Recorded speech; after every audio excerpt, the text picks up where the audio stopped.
When you're setting your tyre pressures, it's important to remember what you're trying to get from the tyre pressure and what it does to the tyre.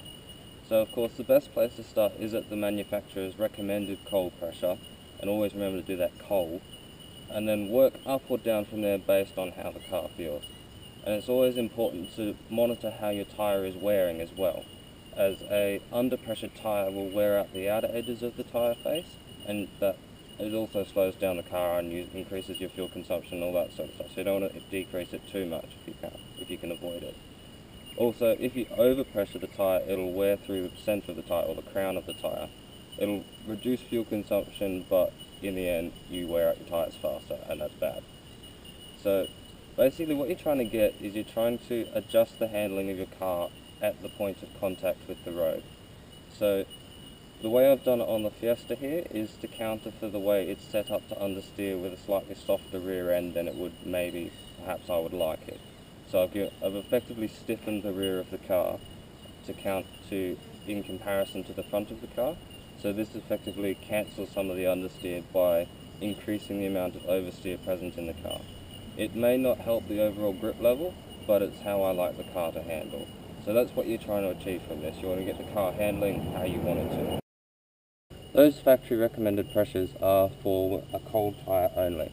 Since this tyre is currently hot, it's reading about 41 psi on the meter. So when it's cold, that's probably about 37.5 psi. So we'll adjust all of them while they're hot and see how it goes. This being the rear tyre, which is also quite warm, is carrying a lot less weight than the front tyre, so we have a lower tyre pressure, and at the moment, according to this gauge, it's at about 36 psi. So now we're just going to drive around and see how tyres operate at those pressures.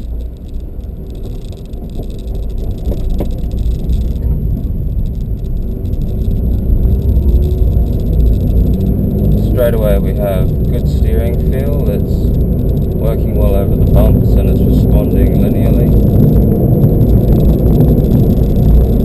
Getting a little wriggle from the wheel across some bumps.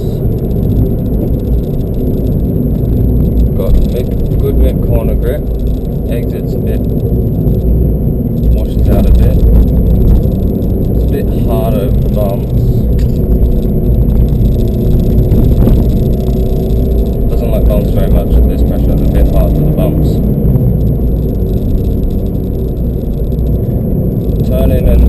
Turn is probably a bit stronger than the mid-corner at the moment, so we might have to let a tiny bit of pressure out, and the Fiesta doesn't like going up hills. So right on that corner where it was drier,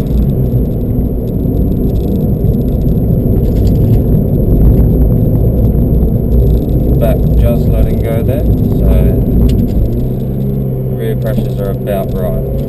It's a dry corner, see how it takes this. Turn-in was a tiny bit grippier than mid-corner, but the rear tyre responded well. So I think, yeah, we have to take about 3/4 of a pound out of the front tyres and it should work well. Okay, so that little drive up and down the hill there has revealed that we have good turn-in grip from the front tyre, but it washes out just a tiny little bit through the mid-corner. So what we're going to do is we're going to let about 3/4 of a pound out of the front tyre, and Ford's jack nicely has this little releasey valve thing, so.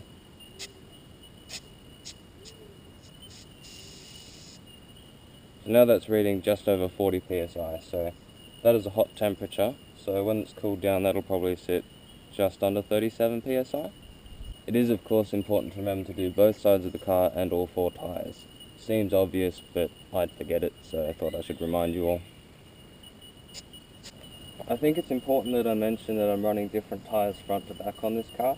The back is a Falcon ZE912, which is a bit less sticky and has a slightly firmer sidewall and tread compound than the front tyre, which is a Continental Premier Contact 2.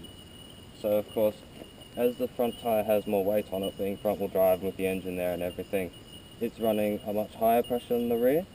This means this counters for the weight distribution. So in the rear I'm running about a cold pressure of about 35, which is giving us a hot pressure of about 37, as there's less load on it, so it's not getting as hot as the front tyre either.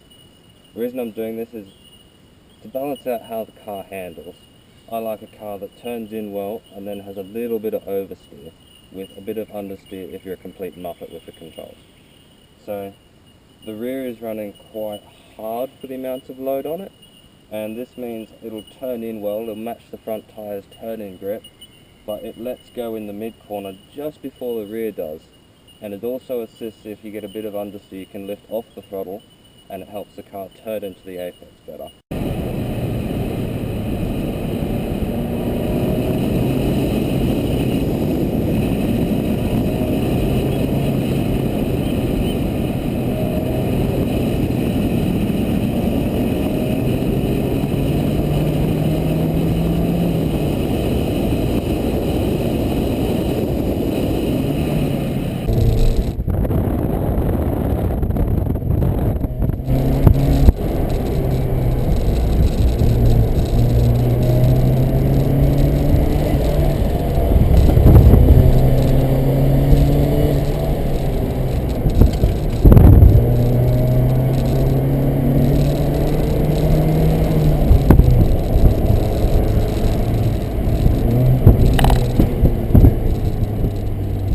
I think they're right. It's good. It is of course important to remember when you're doing this that your aim is to balance the car out and give it the feel in the steering and handling how you want it to, and also give it the ride that you want to achieve. So if you don't like a firm car, you might want to let them down a little bit, but if you don't mind it being a bit skittery over bumps, then you can get away with a bit of a higher pressure. It's also important to remember as you do this that it will vary a lot depending on ambient temperature, road surface temperature, also the surface you're driving on, and if the surface you're driving on is wet, you'll need a lower pressure as it gets a bit slipperier.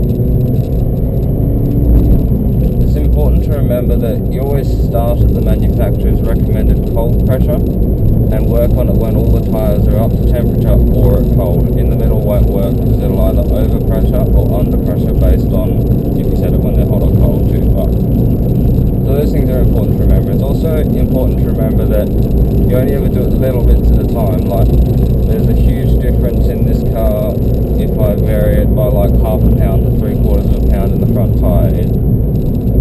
Bringing it down that half a pound took it from a very strong turn in with good steering feel, but once you were turned into the corner, the front would wash wide. So taking that little bit out sacrificed a little bit of turn in grip response, but what we've achieved is a balanced car that will drive all the way through the corner at the same level of grip, which is much more confidence inspiring and makes it a much nicer car to drive when you know what it's going to do throughout the entire corner.